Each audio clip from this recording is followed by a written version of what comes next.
Welcome to JPM PG College online classes from Political Science Department, Class BA First Year, Paper First, Political Theory। और आज का आपका topic है तानाशाही या अधिनायक तंत्र। तो पहले हम नॉर्मल से साधारण या शब्दों में समझ सकते हैं कि अधिनायक तंत्र या तानाशाही क्या है। तो स्टूडेंट, जो अधिनायक तंत्र है वो अंग्रेजी में डिक्टेटरशिप कहलाता है, जो लैटिन भाषा के शब्द से बना है। और अधिनायक तंत्र या अधिनायकवाद, इसको तानाशाह भी कहा जा सकता है। अब इसको पढ़ते हैं कि क्या लिखा हुआ है। स्टूडेंट्स, लिखा है कि ऐसी शासन व्यवस्था जिसमें शासन एक हाथ में केंद्रित हो तथा शासक निरंकुश रूप में शासन करें। तानाशाह किसी दल का नेता, सैनिक, अधिकारी या शक्ति संपन्न व्यक्ति होता है जो अपनी योग्यता या क्षमता के बल पर निर्वाचन या सत्ता पर कब्जा करके शासक बन जाता है और अपनी जो है तानाशाही दिखाता है और निरंकुशता दिखाता है। वो जो चाहे मनवाने के लिए या करवाने के लिए शक्ति और बल के द्वारा तैयार रहता है। स्टूडेंट, इसकी कुछ डेफिनेशंस देख लेते हैं। जैसे कि सोल्टाउ ने कहा है कि ये एक व्यक्ति का शासन है जो अपने पद पर वंशानुक्रम के आधार पर नियुक्त नहीं होता, बल्कि शक्ति या सहमति के आधार पर शासन करता है।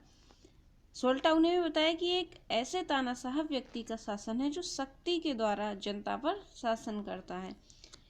इसी के बारे में स्टूडेंट्स, न्यूमैन का कहना है कि अधिनायक तंत्र एक व्यक्ति या व्यक्तियों के शासन से है जो बलपूर्वक सत्ता पर अधिकार कर लेता है और उस शक्ति को असीमित रूप में प्रयोग करता है। इनके कहने का मतलब कि इसमें एक व्यक्ति भी हो सकता है या कई व्यक्ति मिलकर भी अधिनायक तंत्र के रूप में शासन कर सकते हैं और वो अपनी शक्ति के द्वारा, बल के द्वारा जनता से कुछ भी कार्य करवाने या मनवाने के लिए तैयार रहते हैं और उनकी जो शक्ति है उसका वो असीमित तरह से प्रयोग करते हैं। स्टूडेंट्स, ये कुछ एग्जाम्पल्स हैं अधिनायक तंत्र के।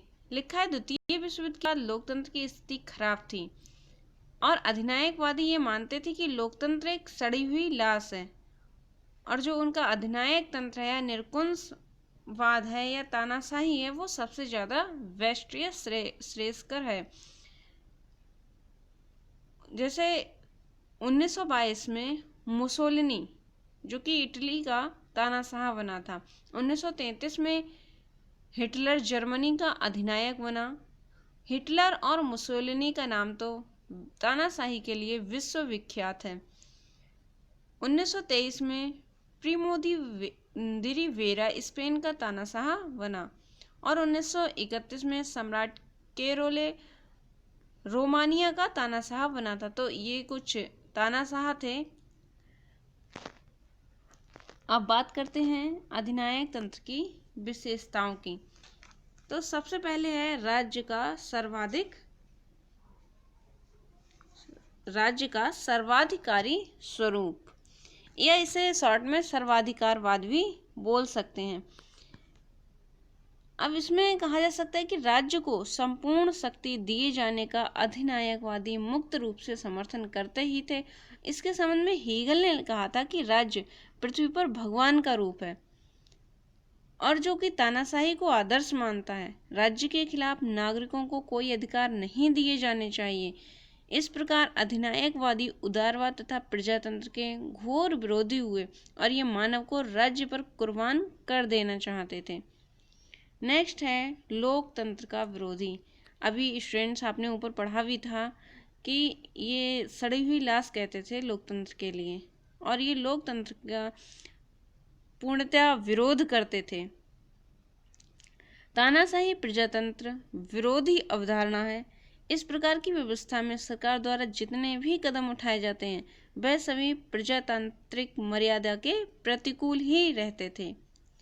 नेक्स्ट है स्टूडेंट्स, व्यक्तिगत स्वतंत्रता का लोप, या इसे व्यक्तिगत स्वतंत्रता का शत्रु भी कहा जा सकता है, क्योंकि इनका मानना था कि तानाशाही के अंतर्गत व्यक्तिगत स्वतंत्रता निरर्थक या बेकार है, किसी भी व्यक्ति को शासन व्यवस्था में हस्तक्षेप करने का अधिकार नहीं था। सरकार द्वारा किए गए कार्य का व्यक्ति द्वारा समर्थन अनिवार्य ही होता था। नेक्स्ट नंबर है 4, एक दल एक नेता एक कार्यक्रम। इसमें क्या होता था कि एक नेता, एक दल और एक कार्यक्रम की व्यवस्था थी। अधिनायक तंत्र की ये सबसे बड़ी विशेषता थी कि इस तंत्र में नेता को सर्वाधिक उच्च स्थान प्राप्त होता है।